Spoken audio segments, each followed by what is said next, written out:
Notice तो मिल ही चुका होगा, आपको पता होगा कि नोटिस किस लिए आपको मिला? जी, लेकिन नोटिस अभी कहाँ मिला है? पता नहीं, अभी नहीं मिला आपको नोटिस। मिला है। वो कह रहे हैं कि आपके खिलाफ कानूनी कार्रवाई की तैयारी कर रहे हैं, और किस लिए कर रहे हैं ये तो आपको पता ही होगा। जी बिल्कुल पता है। मेन चीज मैंने तो बिना सोचे समझे जो मेरे मुंह पे आया उस दिन मैंने कह दिया।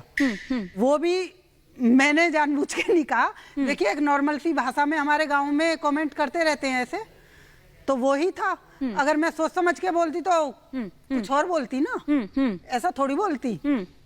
तो अब आपको क्या लग रहा है? अब आपको लग रहा है कि अब कानूनी कार्रवाई हो सकती है इस तरह से, जिस तरह से सीमा हैदर हो, क्योंकि उनके जो वकील हैं एपी सिंह, वो ये कह रहे हैं कि भाई आप इस तरह से अपमान नहीं कर सकते। ना केवल आपने सचिन का अपमान किया है, देश के पतियों का अपमान किया है आपने, ना केवल पतियों का बल्कि मीणा समाज का आपने अपमान किया है। डर लग रहा है क्या आपको? मुझे डर नहीं लग रहा। पहली बात तो मैंने किसी मीणा समाज का अपमान नहीं किया। हाँ। दूसरी बात, मैंने किसी पति पत्नी का अपमान नहीं किया। क्यों? कि मेरी नजर में सीमा हैदर और सचिन पति पत्नी नहीं हैं। अच्छा। मैं बार बार यही चीज कह रही हूँ कि वो दोनों पति पत्नी नहीं है। सिर्फ एक मांग भरने से पति पत्नी नहीं बन जाते। और रहा अगर मेरे खिलाफ कार्रवाई होगी, मैंने तो चंद लोगों में कहा था। महज वहां पे मीडिया वाले 2-4 थे और 2-4 वैसे लोग थे। मीडिया बार बार इस बात को कह रही है, दिखा रही है, रील बन रही है, गाने बन रहे हैं, तो सभी के खिलाफ होगी कार्रवाई। तो मैं अकेली थोड़ी हूँ। मैं तो एक बार कह के छूट गई।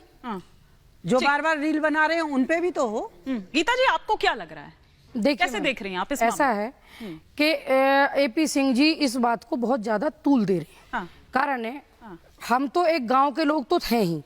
मैं उस मीणा बिरादरी में, और मीणा समाज मेरा अपना समाज है, ये जो रंग दे रहे हैं वो रंग गलत दे रहे हैं कि मीणा बिरादरी के खिलाफ बोला। पहली चीज तो इनको गलतफहमी नहीं फैलानी चाहिए।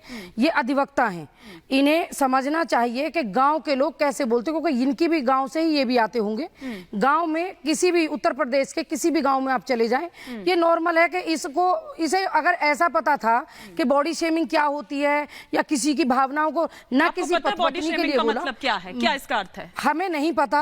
बॉडी शेमिंग जब एक अधिवक्ता ही अपनी उनकी वीडियो, उनकी वाइट देखिए, जब वो अपने शब्दों को तोल मोल के नहीं बोलते हैं, तो ये तो एक ग्रामीण और आम महिला थी।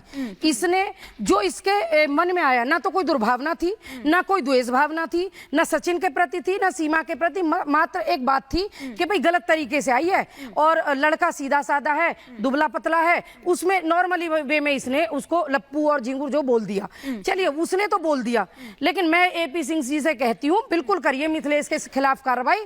तो क्या जो पाकिस्तान से आई महिला है उसके खिलाफ, क्या आप हिंदुस्तान की हर महिला के खिलाफ कार्रवाई करिए। क्यों? कि इन्होंने विरोध किया, गलत बातों का विरोध किया, इसकी सजा इन्हें मिलनी चाहिए। आप एग्जाम्पल सेट करिए देश में कि जो भारत में गलत करेगा उसका कोई विरोध करेगा तो मैं उसे फांसी लगवाऊंगा। दूसरे एक सेकंड पूरी हो जाने दीजिए, बिल्कुल पूरी। दूसरी बात, आप अगर इतने ही बढ़िया बात कर रहे हो तो एक काम और करिए, सारे चैनलों पे मानहानि का दावा करिए। जितने भी सिंगर, जितने भी सेलिब्रिटी, जितने भी लोगों ने इसकी रील बनाई उन पे लगाइए। जितने भी लोग मिलते हैं वो यही कहते हैं, मैम आपने बिल्कुल एकदम नॉर्मल वे में कहा, बहुत अच्छा लगा। अगर इसके मन में पाप था तो वो आप ही को क्यों दिख रहा है? इनको पूरे देश के 80% लोगों को पाप नहीं दिखा।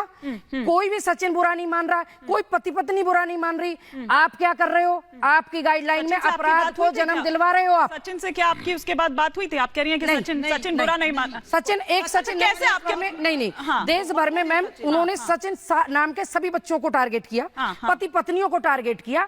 और तो और इनके दिशा निर्देशों पे मैं कहती हूँ, इतना दिमाग हमारे रबूपुरा के किसी परिवार, किसी लोगों में नहीं था जितना दिमाग एपी सिंह जी ने उन्हें दिया।